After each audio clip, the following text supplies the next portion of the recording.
Taekwondo राष्ट्रीय championship का समापन। खेल मंत्री रेखा आर्या ने पदक विजेताओं को किया सम्मानित। खेल मंत्री रेखा आर्या ने रविवार को 42वीं नेशनल ताइक्वांडो चैंपियनशिप और 28वीं नेशनल पूमसे ताइक्वांडो चैंपियनशिप का समापन किया। रोशनाबाद के वंदना कटारिया स्टेडियम में उन्होंने इस प्रतियोगिता का समापन किया। इस प्रतियोगिता में 18 राज्यों से आए कुल 700 से ज्यादा खिलाड़ियों ने हिस्सा लिया। धार्मिक पर्यटन के बाद अब खेल पर्यटन का तीर्थ बन रहा उत्तराखंड। खेल मंत्री रेखा आर्या ने अपने संबोधन में कहा कि धार्मिक पर्यटन के बाद अब खेल पर्यटन का भी तीर्थ बन गया है उत्तराखंड। उन्होंने कहा कि बीते 3 दिनों में 4 राष्ट्रीय प्रतियोगिताओं का उद्घाटन और समापन उन्होंने किया है। इससे स्पष्ट है कि उत्तराखंड देवभूमि के साथ अब खेल भूमि बन रहा है। देश के लिए अंतर्राष्ट्रीय स्तर पर मेडल जीतेंगे उत्तराखंड के खिलाड़ी। मंत्री रेखा आर्या ने कहा कि जिन खिलाड़ियों ने इस राष्ट्रीय प्रतियोगिता में पदक जीते हैं, आगे चलकर वही देश के लिए भी अंतर्राष्ट्रीय स्तर पर मेडल जीतेंगे।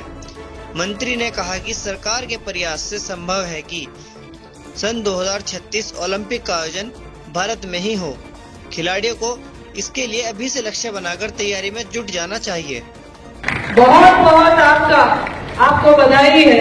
निश्चित रूप से आप एक छोटे बच्चे से लेकर एक वरिष्ठ व्यक्ति तक आप सबके इंस्पिरेशन।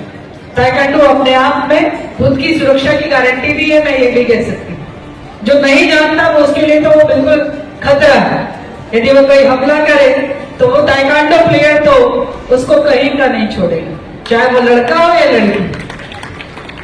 तो ये एक अद्भुत कला आपके बीच में है। अपनी कला को जीवंत रखें, अपनी कला को औरों को भी सिखाएं। आने वाली प्रतियोगिताओं में आप बेहतरीन करें, मेरी शुभकामनाएं हैं। और इसी तरीके से खेल और खिलाड़ी फलता फूटता रहे, यही इस देवभूमि से मेरा आह्वान भी है। और पूरे भारत में भी खिलाड़ियों से यह आह्वान है कि 2036 को अपना लक्ष्य मानते हुए बेहतरीन प्रदर्शन करें। आप सभी राज्यों से जो बच्चे आए हैं, अपनी खेल भूमि उत्तराखंड में आपका हृदय के गहराइयों से स्वागत करती हूँ। निश्चित रूप से आप इस हरिद्वार यानी कि हरि की नगरी में हैं, गंगा जी पे स्नान कीजिए। नहीं कर पाए तो छींटे जरूर डालिए।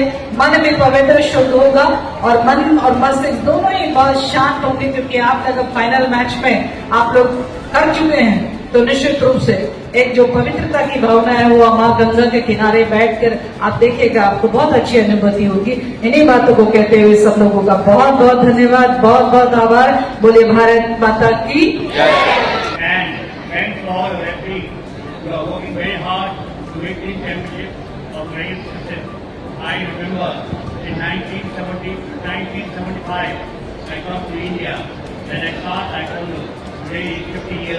We have got 8 track taekwondo all over India, and we are going to take part in the upcoming World Taekwondo Championship and Olympic Championship very soon.